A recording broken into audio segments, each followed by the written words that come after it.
નમસ્કાર ગુજરાત હવામાન સમાચારની અંદર ફરી એક વખત આપનું હાર્દિક સ્વાગત છે। આજે મિત્રો વાર થયો છે રવિવાર અને રજાનો વાર। ગુજરાત રાજ્ય ઉપર આજે 19 ઓક્ટોબરના રોજ વાતાવરણની અંદર પલટો જોવા મળશે અને આ પલટો મિત્રો 7 દિવસ સુધી જોવા મળશે। એટલે દિવાળીના દિવસે પણ ગુજરાત ઉપર છે વરસાદની આગાહી છે રહેલી છે। હજી પણ ગુજરાત ઉપર કેટલા દિવસ સુધી વાતાવરણની અંદર પલટો જોવા મળશે, ગુજરાતના કયા જિલ્લાઓની અંદર હજી વાતાવરણમાં છે એ વરસાદ જોવા મળશે, આ દરેક આગાહી તમને આજના વિડીયોની અંદર જણાવવાની છે। ખાસ કરીને બંગાળની ખાડીની અંદર અત્યારે એક વાવાઝોડું સક્રિય થઈ રહ્યું છે અને ત્યાં લો પ્રેશર સિસ્ટમ બની રહી છે। આ લો પ્રેશર સિસ્ટમની અસર સીધી જ મધ્ય ભારતમાં થશે અને મધ્ય ભારતવાળી જે સિસ્ટમ છે એ હવે ગુજરાતમાં આવશે। આ સાથે અત્યારે અરબ સાગરની અંદર પણ એક ભેજવાળા પવનની અત્યારે શરૂઆત થઈ ગઈ છે અને આ ભેજનું પવન છે એ ગુજરાતને અસર પહોંચાડશે। આમ કુલ મળી અને બંને બાજુથી ગુજરાતને અસર થશે। વાતાવરણની અંદર સતત પલટો આવશે અને આ પલટો ગુજરાત ઉપર આગામી 7 દિવસ સુધી રહેશે। એટલે કે દિવાળીના તહેવાર નિમિત્તે પણ આગાહી છે, સાથે સાથે દિવાળી પછી પણ એટલે ઓક્ટોબર મહિનો પૂર્ણ થાય ત્યાં સુધી ગુજરાત રાજ્ય ઉપર વરસાદ પડવાને લઈને સૌથી મોટી આગાહી છે અંબાલાલ પટેલ અને પરેશભાઈ ગોસ્વામી દ્વારા કરવામાં આવી રહી છે। જે લો પ્રેશર સિસ્ટમ છે, અપર એર સાયક્લોનિક સર્ક્યુલેશન છે, આ દરેક સ્થિતિ છે એ ગુજરાતને અસર પહોંચાડશે, વરસાદનું જોર વધારશે। તો આ નવી માહિતી આજના વિડીયોની અંદર તમને જણાવવાની છે। ખાસ કરીને વિડીયોને તમે છેલ્લે સુધી જોતા રહેજો અને જે પણ મિત્રો નવા છે આપણી આ યુટ્યુબ ચેનલ પર એ દરેક મિત્રોને વિનંતી છે ચેનલને સબસ્ક્રાઇબ કરી લેજો। અત્યારના લાઈવ લેટેસ્ટ નવા આગાહીના સમાચાર મળી રહ્યા છે કે અત્યારે અરબ સાગર ઉપર એક અપર એર સાયક્લોનિક સર્ક્યુલેશનની સ્થિતિ સર્જાણી છે અને આ સ્થિતિ છે એ સતત ગુજરાતને અસર પહોંચાડશે અને ગુજરાતનું વાતાવરણ છે એ બદલાતું જોવા મળી રહ્યું છે। સતત વાતાવરણની અંદર પલટો આવશે અને આ પલટાની સાથે હજી પણ ચોમાસાના વરસાદ છે એ ગુજરાત ઉપર પડવાને લઈને આગાહી કરવામાં આવી રહી છે, કારણ કે અત્યારે અરબ સાગરની અંદર જે ભેજનું પ્રમાણ વધ્યું છે આ ભેજના કારણે અત્યારે અરબ સાગરમાંથી છે એ ઠંડા પવનો ગુજરાત ઉપર આવી રહ્યા છે, એટલે ઠંડીનું પ્રમાણ પણ વધશે। ઠંડીનું પ્રમાણ જેવું વધશે એવું મિત્રો માવઠાની અસર થશે અને ગુજરાત ઉપર માવઠું પડશે અને ખેડૂતોને નુકસાની થાય એ માટેના સંકેતો અત્યાર દિવસના મળી રહ્યા છે। હજી પણ વાતાવરણની અંદર સતત પલટો આવશે અને આ પલટો કેટલા દિવસ સુધી ચાલશે તમને આજના વિડીયોની અંદર ખાસ કરીને જણાવવાના છે। વિડીયોને છેલ્લે સુધી જોતા રહેજો અને જે પણ મિત્રો નવા છે આપણી આ યુટ્યુબ ચેનલને એમને ખાસ વિનંતી છે ચેનલને એક વખત જરૂરથી સબસ્ક્રાઇબ કરી લેજો। અત્યારે મિત્રો મારે તમને બંગાળની ખાડીની અંદર જે વાવાઝોડું સક્રિય થઈ રહ્યું છે એ વાવાઝોડાની અસર દર્શાવવાની છે કે આ વાવાઝોડાની અસર ગુજરાત ઉપર કેટલા દિવસ સુધી રહેશે અને આ વાવાઝોડું છે એ ખરેખર ગુજરાતને નુકસાની પહોંચાડી શકશે કે કેમ, તો એ તમને માહિતી આજે જણાવવાની છે। ગુજરાત ઉપર વરસાદની જેટલી પણ સ્થિતિ બને છે મિત્રો કાં તો અરબ સાગરમાંથી બને છે ક્યાં તો બંગાળની ખાડીમાંથી બને છે। જો બંગાળની ખાડીમાંથી કોઈ પણ સિસ્ટમ સક્રિય થાય અને આગળ વધે તો એ સૌપ્રથમ મધ્ય ગુજરાત તરફ જાય, મધ્ય ભારત તરફ જાય છે અને મધ્ય ભારતવાળી જે સિસ્ટમો હોય છે એ ગુજરાતને અસર પહોંચાડતી હોય છે। તો આવી નવી માહિતી છે એ બનતી હોય છે અને ખાસ કરીને અંબાલાલ પટેલ અને પરેશભાઈ ગોસ્વામી દ્વારા અગાઉ પણ જાણકારી સ્વરૂપે કહેવામાં આવતું હોય છે, જે આગાહી દર્શાવવામાં આવી હોય એમાં કહેવામાં આવતું હોય છે કે ગુજરાત ઉપર આગામી 24 કલાક ભારે, આગામી 36 કલાક ભારે। તો એના માધ્યમથી આપણે એવું અનુમાન લગાવી લેવાનું કે હવે વાતાવરણની અંદર છે સતત પલટો આવશે, જેમાં અત્યારે તો ઠંડીની સિઝન છે શરૂ થઈ રહી છે, શિયાળાની ઋતુ શરૂ થઈ રહી છે, તો શિયાળામાં પણ અત્યારે છે વરસાદ પડશે કે કેમ, કારણ કે અત્યારે નવી જે લેટેસ્ટ માહિતી મળી રહી છે એમાં અપર એર સાયક્લોનિક સર્ક્યુલેશનની જે સ્થિતિ સર્જાણી છે જે અરબ સાગરની અંદર છે અને બંગાળની ખાડીની અંદર જે લો પ્રેશર સિસ્ટમ સર્જાણી છે, અહીંયા તમે જોઈ શકો છો મેપમાં સ્પષ્ટપણે દેખાઈ રહ્યું છે આ બંગાળની ખાડી અને અરબ સાગરના દરિયાની વચ્ચે છે એ લો પ્રેશર સિસ્ટમની અસરો છે એ બનતી જોવા મળી રહી છે અને આ સિસ્ટમો ખાસ કરીને અસર પહોંચાડશે કે ગુજરાત ઉપર વાતાવરણ કેવું રહેશે। તો ઓક્ટોબર મહિનો પૂર્ણ થાય ત્યાં સુધીનું વાતાવરણ છે તે દિવસનું કહી દેવામાં આવ્યું છે। આગામી 6 થી 7 દિવસ વાતાવરણની અંદર પલટો આવશે અને ઓક્ટોબર મહિનાના અંતિમ દિવસો એટલે કે 27, 28 અને 29 ઓક્ટોબરના રોજ ભારેથી ભારે પવનો સાથે છે એ ગુજરાત રાજ્ય ઉપર શિયાળાની શરૂઆત થઈ જશે। અત્યારે તમે જોઈ શકો છો તો 22-23 ઓક્ટોબરના રોજ દક્ષિણ ગુજરાતના ઘણા બધા જિલ્લાઓની અંદર વરસાદનું પ્રમાણ છે એ જોવા મળશે। આ સાથે એક્ટિવ થયેલી જે સિસ્ટમો છે એ પણ મોટા પ્રમાણે અસર પહોંચાડશે, કારણ કે અહીંયા મધ્ય ભારતની અંદર પોંડુચેરી છે, વિશાખાપટ્ટનમ છે, હૈદરાબાદ છે, બેંગ્લોર છે, બેંગલવી છે, મુદ્રાઈ છે, આ જે ભાગ છે ગુજરાત ભારત દેશના જે દક્ષિણી ભાગ છે એ દક્ષિણી ભાગની અંદર જ્યારે પણ સિસ્ટમ સક્રિય થઈ અને આગળ વધે એટલે આ નૈઋત્યનું ચોમાસું છે એ હવે પૂર્ણ થવા આવ્યું છે। નૈઋત્યનું ચોમાસું હવે છે એ મિત્રો વિદાય તરફ આગળ વધ્યું છે, પરંતુ એ પહેલાં આ નૈઋત્ય ચોમાસું વિદાય લે એ પહેલાં એનો વરસાદ છે એ ભૂકા બોલાવશે અને એ વરસાદ અત્યારે દક્ષિણ ભારતની અંદર પડી રહ્યો છે। ખાસ કરીને દક્ષિણ ભારતના એવા વિસ્તારો કે જ્યાં તમિલનાડુ છે, ચેન્નઈ છે, પોંડુચેરી છે, બેંગ્લોર છે, બેંગલવી છે, મુદ્રાઈ છે, સાથે મુંબઈ સુધીના જે વિસ્તારો છે જેમાં આંધ્રપ્રદેશ પણ આવી જાય છે, કેરળ પણ આવી જશે, એવા ઘણા બધા વિસ્તારો આવે છે કે ત્યાં વરસાદ છે અત્યારે ભૂકા બોલાવી રહ્યો છે. પરંતુ આ વરસાદ જે છે એ બંગાળની ખાડીમાં ઉત્પન્ન થયેલ સર્ક્યુલેશન, સાયક્લોનિક સર્ક્યુલેશનની જે અસર છે, એટલે કે વાવાઝોડાની જે અસર છે, એના કારણે આ વરસાદ છે એ ત્યાં પડી રહ્યો છે. અને એ વરસાદ છે એ બંગાળની ખાડીમાં વરસાદ પડ્યો એવો વરસાદ છે અરબ સાગરની અંદર પણ જોવા મળી રહ્યો છે. એટલે બંને બાજુથી વરસાદની સ્થિતિ છે મજબૂત બની છે. અને વાતાવરણની અંદર જ્યારે વરસાદની સ્થિતિ મજબૂત બને ત્યારે મિત્રો ઘણા બધા વિસ્તારોની અંદર છે ચોક્કસપણે હવામાન બદલાતું જોવા મળે છે. અને એ પ્રકારના હવામાન સમાચાર પણ મળી રહ્યા છે કે આ જે વરસાદની સ્થિતિ છે એ હજી મજબૂત રહેશે. 2 થી 3 દિવસ માટે સક્રિય રહેલી સિસ્ટમ છે એ દિવાળી સુધી છે એ વરસાદ પડશે. પછી તમે જોઈ શકો છો 22 ઓક્ટોબર સુધી વરસાદનું પ્રમાણ છે એ દક્ષિણ ગુજરાત સુધી પહોંચી જશે.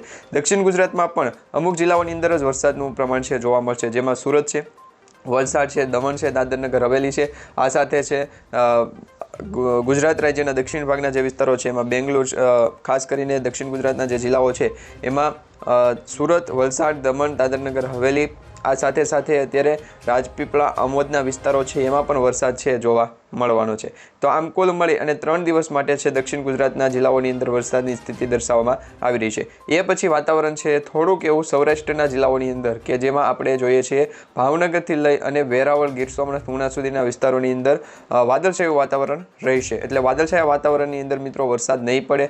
ઝાપટા સ્વરૂપે અમુક વિસ્તારોની અંદર વરસાદ પડી શકે, પરંતુ વાદળછાયું વાતાવરણ જે પણ ભાગની અંદર દર્શાવવામાં આવી રહ્યું છે એ ભાગની અંદર વરસાદ લગભગ પડશે નહીં. હા, દક્ષિણ ગુજરાતની અંદર વલસાડમાં અને સુરતના વેસુમાં છે એ વરસાદ છેલ્લા 2 દિવસની અંદર જોવા મળ્યો છે, પરંતુ છેલ્લા 2 દિવસની અંદર જે વરસાદની સ્થિતિ બની છે એ ગુજરાતના અન્ય ભાગોની અંદર જોવા નહીં મળે. કારણ કે અત્યારે જે સિસ્ટમ બની છે મિત્રો મધ્ય ભારત સુધી પહોંચી છે. અને મધ્ય ભારતવાળી સિસ્ટમની જ્યારે અસર બને તો એ માત્ર ને માત્ર દક્ષિણ ગુજરાતના જિલ્લાઓને જ અસર પહોંચાડી શકે છે. ઉત્તર ગુજરાત છે, મધ્ય ગુજરાત છે, સૌરાષ્ટ્રના ઝોન છે, કચ્છ વિસ્તાર છે, એ વિસ્તારોની અંદર વરસાદ પડવો હોય તો મિત્રો એ અરબ સાગરની અંદર જે સિસ્ટમ બની છે, અહીંયા તમે જોઈ શકો છો અરબ સાગરની આ જે સિસ્ટમ છે એ જો આગળ આવે તો એનો ભાગ છે એ ગુજરાતને અસર પહોંચાડી શકે. એટલે કે ગુજરાત ઉપર છે એ વરસાદની સ્થિતિ મજબૂત થઈ શકે. પરંતુ અરબ સાગરની અંદર જે સિસ્ટમ બની છે એ ઓમાનના દરિયા તરફ છે એ વળાંક લેશે. એટલે કે ઓમાનના દરિયાની અંદર છે એ સિસ્ટમ આગળ પહોંચશે અને વાતાવરણની અંદર જે છે એ નબળી પડશે. આ સિસ્ટમ બંગાળની ખાડીની જો સિસ્ટમ સક્રિય થઈ અને આગળ વધે, મજબૂત બને, અહીંયા તમે જોઈ શકો છો તો આ એક ઘેરાવો છે. આ ઘેરાવો સતત આગળ વધી રહ્યો છે. હવે આ ઘેરાવો જો મજબૂત થઈ અને આગળ વધે તો એ બંગાળની ખાડીવાળી સિસ્ટમ મધ્ય ભારત તરફ આવશે અને મધ્ય ભારતની જે સિસ્ટમ છે એ ગુજરાતને અસર પહોંચાડી શકે છે. તો આ પ્રકારનું એક છે એ એનાલિસિસ કરવામાં આવી રહ્યું છે. હવે મિત્રો વેધર ચાર્ટ મોડલ પ્રમાણે જે એનાલિસિસ કરવામાં આવે એ અને જે પ્રિડિક્શન કરવામાં આવતું હોય, સંભાવના વ્યક્ત કરવામાં આવતી હોય, એ બંને અલગ પડે છે. એમાં તમને ખાસ કરીને જણાવી દઈએ તો અત્યારે તમે આ મેપ જોઈ શકો છો. આ મેપની અંદર સેટેલાઇટ ઇમેજ છે. આ સેટેલાઇટ ઇમેજની અંદર એક બાજુ બંગાળની ખાડીની અંદર જે લો પ્રેશર સિસ્ટમ સક્રિય થઈ છે તો એની સામે જે અરબ સાગર છે ત્યાં અત્યારે જે અપર એર સર્ક્યુલેશન છે એ ઉત્પન્ન થયું છે. તો હવે મારે તમને આજે એ જણાવવાનું છે કે આ બંને સ્થિતિની અંદર વરસાદ છે એ કઈ દિશા તરફથી આગળ વધી શકે. કારણ કે ચોમાસું તો નૈઋત્યનું ચોમાસું અત્યારે અંદમાન નિકોબારથી છે એ વિદાય લે છે. તો અત્યારે તમે આ મેપમાં પણ જોઈ શકો છો. હવે તમને પીડીએફના માધ્યમથી સમજાવીશું કે ગુજરાત ઉપર વાતાવરણ કેવું રહેશે અને ભારત દેશ ઉપર આગામી 2 થી 3 દિવસની અંદર વાતાવરણ છે એ કેવું રહેશે. એ તમને મેપના માધ્યમથી અને પીડીએફ મેપ દ્વારા સમજાવીએ. હવે આ મેપ તમે જોઈ શકો છો જે ખાસ કરીને ઇન્ડિયન મેટ્રોલોજી ડિપાર્ટમેન્ટ એટલે કે IMD દ્વારા આ મેપ છે જાહેર કરવામાં આવ્યો છે. મેપમાં તમે ખાસ કરીને અહીંયા જોઈ શકો છો કે આ દક્ષિણ ભારતનો જે ભાગ છે જે મધ્ય ભારત સુધી આંધ્રપ્રદેશ અને મુંબઈ મહારાષ્ટ્રના વિસ્તારો સુધી છે એ ફેલાયેલો છે. હવે આ ભાગની અંદર તમે વરસાદની સ્થિતિ દર્શાવવામાં આવી છે, જેમાં ઓરેન્જ એલર્ટ પણ દર્શાવવામાં આવી રહ્યું છે અને યલો એલર્ટ પણ દર્શાવવામાં આવી રહ્યું છે. બાકીના જે મધ્ય ભારતથી ઉપરના જે ભાગ છે ભારત દેશના એમાં ગ્રીન એલર્ટ છે. એટલે કે ત્યાં વરસાદની સ્થિતિ સાવ ઓછી છે અથવા નહીવત છે. પરંતુ જે નીચેના ભાગ છે જે દક્ષિણ ભારતના જે ભાગ છે એ ભાગની અંદર તમે સ્પષ્ટપણે જોઈ શકો છો. આ ભાગની અંદર અત્યારે બંગાળની ખાડી અને અરબ સાગરની અંદર જે સિસ્ટમો બની છે એ સિસ્ટમોની અસર જ છે એ વધારે પડતું જોર વધારશે. એટલે કે વરસાદની સ્થિતિ છે એ વધારતી જોવા મળશે. બાકી તમે જોઈ શકો છો તો ગુજરાત સુધીનું વાતાવરણ છે એ સૂકું વાતાવરણ જોવા મળી રહ્યું છે. હવે વાતાવરણની અંદર બીજી તમને વાત જણાવવાની છે કે જે વરસાદ પડતો હોય એ વરસાદ મિત્રો માની લો કે અરબ સાગરની અંદર પડ્યો હોય તો એ મુંબઈ સુધીના જે વિસ્તારો છે એટલે બેંગ્લોર છે, બેંગલવી છે, મુદ્રાઈથી લઈ ચેન્નઈ સુધીના જે વિસ્તારો છે એ વિસ્તારોની અસર પહોંચાડે. અને બંગાળની ખાડીની અંદર જે વરસાદ પડ્યો હોય તો એ વિશાખાપટ્ટનમ છે, પોંડુચેરી છે, ચેન્નઈ છે, સાથે સાથે બેંગલુરુ છે, એ ભાગોની અંદર વરસાદની અસર છે એ પહોંચાડે છે. તો આ પ્રકારે 2 ડિપાર્ટમેન્ટ પડ્યા છે, 2 ભાગ પડ્યા છે, એ વરસાદની આગાહી છે એ દર્શાવવામાં આવતી હોય અને એ વરસાદની સ્થિતિ પણ દર્શાવવામાં આવતી હોય। હવે તમને બીજો અન્ય મેપ દર્શાવીએ તો અહીંયા મેપમાં જોઈ શકો છો 19 ઓક્ટોબરથી લઈ અને ઠેક મિત્રો 22 ઓક્ટોબર સુધી વાતાવરણ છે એ પલટાતું જોવા મળી રહ્યું છે। જેમાં મેપમાં તમે જોઈ શકો છો કે 19 ઓક્ટોબરથી વાતાવરણની અંદર જે સ્થિતિ મજબૂત થઈ છે એ સ્થિતિ ગુજરાતને અસર પહોંચાડે એવું નથી મિત્રો, ભારતના બીજા ભાગોની અંદર પણ અસર પહોંચાડશે। જેમાં પૂર્વ ભારતના જે ભાગો છે, પૂર્વ ભારતની અંદર મિત્રો ઓરિસ્સા છે, સાથે સાથે છત્તીસગઢ છે, આ સાથે મિઝોરમ છે, આ મણિપુર છે, આ દરેક ભાગની અંદર છે એ વાતાવરણની અંદર પલટો જોવા મળશે અને એ વાતાવરણનો પલટો છે એ મિત્રો માત્ર ઓક્ટોબર મહિના પૂરતી જ છે એ રહેશે, કારણ કે ઓક્ટોબર મહિના પછી વરસાદ ચોમાસું છે એ વિદાય લઈ લેશે। સંપૂર્ણપણે વિદાય લીધા પછી વાતાવરણની અંદર છે એ મિત્રો તમે જોઈ શકો છો એ પ્રમાણે સ્પષ્ટપણે ચોખ્ખું વાતાવરણ થઈ જશે, એટલે કે સૂકું વાતાવરણ થઈ જશે અને સૂકા વાતાવરણની અંદર વરસાદ ચોમાસું છે એ ગુજરાત ઉપરથી વિદાય લેશે અને ગુજરાત ઉપરથી જ્યારે ચોમાસું વિદાય લેશે એટલે વાવાઝોડાની અસર પણ ટળશે અને અત્યારે જે વાવાઝોડાની અસર દર્શાવવામાં આવી રહી છે માત્ર 2 થી 3 દિવસ માટેની જ છે અને 2 થી 3 દિવસની અંદર જો સૂકું વાતાવરણ રહે તો આ વાવાઝોડું છે એ પણ શાંત થઈ જાય અને વાવાઝોડું જો શાંત થઈ જાય તો મિત્રો ગુજરાત ઉપરથી છે વાવાઝોડાની ખતરો ટળશે, ભારત દેશ ઉપરથી વાવાઝોડાનો ખતરો ટળશે, નહીંતર આ વાવાઝોડું છે મોટું નુકસાન પહોંચાડી શકે છે, કારણ કે 2025ની સિઝનનું એટલે કે આ વર્ષનું આ સૌથી મોટું મહત્વપૂર્ણ વાવાઝોડું છે બની શકે છે, મહા વાવાઝોડું બની શકે છે।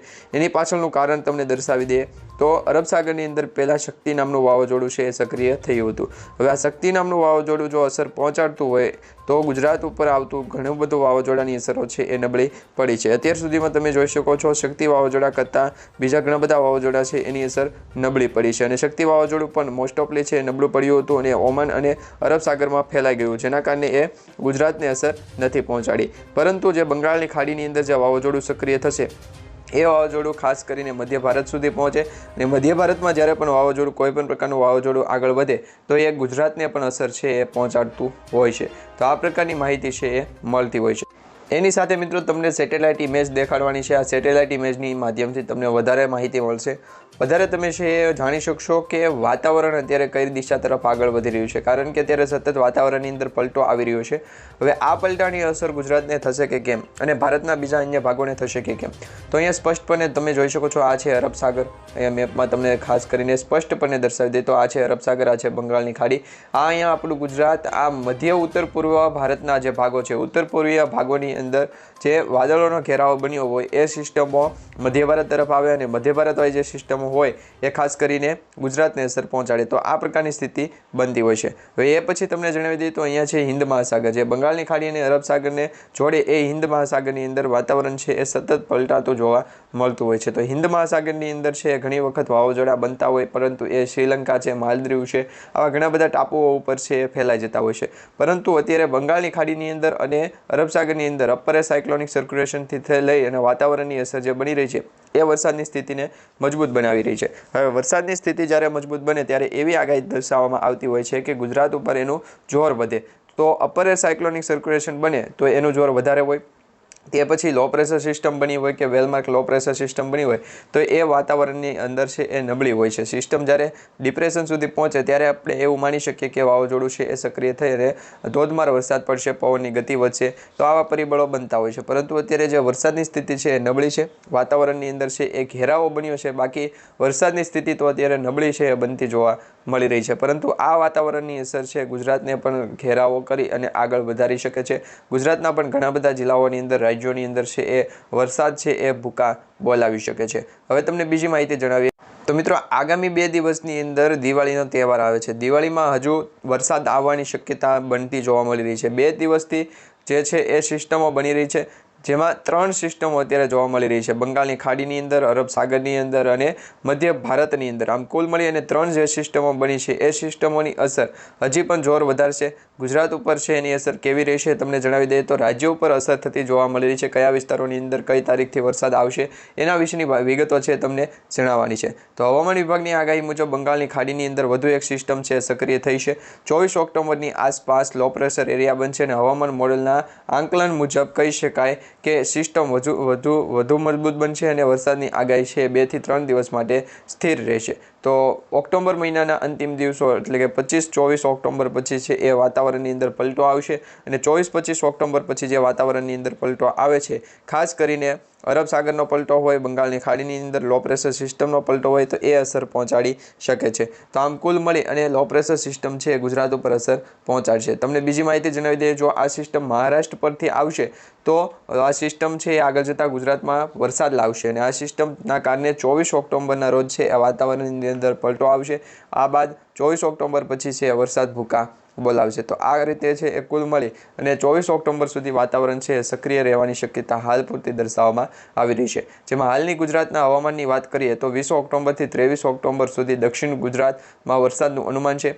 જેમાં તાપી છે, સુરત છે, નવસારી, વલસાડ છે, ડાંગ છે, આટલા જિલ્લાઓની અંદર છે વરસાદ પડશે. એ પછી આ વરસાદની સ્થિતિ છે હજી પણ મજબૂત રહેશે અને વાતાવરણની અંદર પલટો છે એ લાવતી જોવા મળશે. જેમાં વાતાવરણની અંદર જે પલટો આવવાની શક્યતા દર્શાવવામાં આવી રહી છે એ મિત્રો દરિયાકાંઠાના વિસ્તારોની અંદર વધારે રહેવાની શક્યતા દર્શાવવામાં આવી રહી છે. કારણ દરિયાકાંઠાના વિસ્તારોની અંદર અપર એર સાયક્લોનિક સર્ક્યુલેશનની જે સ્થિતિ સર્જાશે એ લો પ્રેશર સિસ્ટમ સુધી આગળ વધશે. હાલ અરબી સમુદ્રમાં તૈયાર થયેલી વધુ એક સિસ્ટમની વાત કરીએ તો અરબી સમુદ્રમાં બનેલી જે સિસ્ટમ છે એ પ્રેશર એરિયામાં ફેરવાઈ ચૂકી છે. એટલે કે લો પ્રેશર એરિયા પછી પ્રેશર એરિયા અને વેલમાર્ક લો પ્રેશર એરિયા, આમ કુલ મળી અને વાતાવરણની અંદર છે સતત પલટો આવશે. જેમાં આ સિસ્ટમની અસર ગુજરાત તરફ છે એ કરંટ લાવી શકે છે. જેમાં દરિયાકાંઠાના વિસ્તારોની અંદર છે હાઇલાઇટ દર્શાવવામાં આવી શકે છે. 2 દિવસ પછી આ વાતાવરણનો છે એ આપણને અનુભવ થશે. અત્યારે મિત્રો ગરમીનું પ્રમાણ ગુજરાત ઉપર છે જોવા મળી રહ્યું છે. દિવસ દરમિયાન ગરમીની વધારે પ્રમાણ જોવા મળી રહ્યું છે અને સવારે અને સાંજના સમયે છે ઠંડીનો અહેસાસ થઈ રહ્યો છે. પરંતુ જેમ આ સિસ્ટમો આગળ આવશે, ગુજરાત તરફ આવશે, એ વાતાવરણની અંદર સતત પલટો આવશે અને વાતાવરણની અંદર જ્યારે પલટો આવે ત્યારે આપણે એવું માનશું કે ગુજરાત ઉપર છે ચોમાસાની સિઝન ફરી વખત શરૂ થઈ હોય એવું લાગશે. પરંતુ અત્યારે વધારે છે ચોમાસાની વિદાય બાદ નવી સિસ્ટમ સક્રિય થવાના કારણે જે હવામાન વિભાગ દ્વારા માહિતી આપવામાં આવી છે એ માહિતીના ભાગરૂપે અત્યારે છે એ આગામી 24 કલાકની સ્થિતિ દર્શાવવામાં આવી રહી છે. એટલે કે આગામી 24 કલાક છે એ ભારે દર્શાવવામાં આવી રહી છે. આગામી 24 કલાક માટે છે એ બંગાળની ખાડીમાં ઓછા દબાણવાળા ક્ષેત્રની રેખા છે એ બનશે અને ઓછા દબાણવાળા સિસ્ટમની અસરના કારણે જ ગુજરાતનું વાતાવરણ છે એ બદલાતું જોવા મળશે. તો આમ કુલ મળી અને 2 થી 3 દિવસની અંદર વાતાવરણની અંદર છે પલટો આવશે અને 2 થી 3 દિવસની વરસાદની સ્થિતિ છે એ મજબૂત દર્શાવવામાં આવી રહી છે. ચોક્કસપણે વાતાવરણની અંદર છે પલટો જોવા મળી રહ્યો છે, જેના કારણે મિત્રો અત્યારે બંગાળની ખાડીની અંદર લો પ્રેશર એરિયા છે એ બનશે અને આ લો પ્રેશર એરિયા હજી મજબૂત થઈ અને આગળ વધતો જોવા મળશે. જેમાં છેલ્લા અઠવાડિયા સુધી દેશના મોટાભાગના રાજ્યોમાં મોસમી ગતિવિધિઓ છે શરૂ થઈ ગઈ છે અને જેના કારણે IMD અનુસાર 19 ઓક્ટોબરના રોજ એટલે કે આજે ઉત્તર ભારતના જે વિસ્તારો છે એ વિસ્તારોની અંદર વધારે વરસાદ પડવાની લઈને શક્યતાઓ દર્શાવવામાં આવી રહી છે.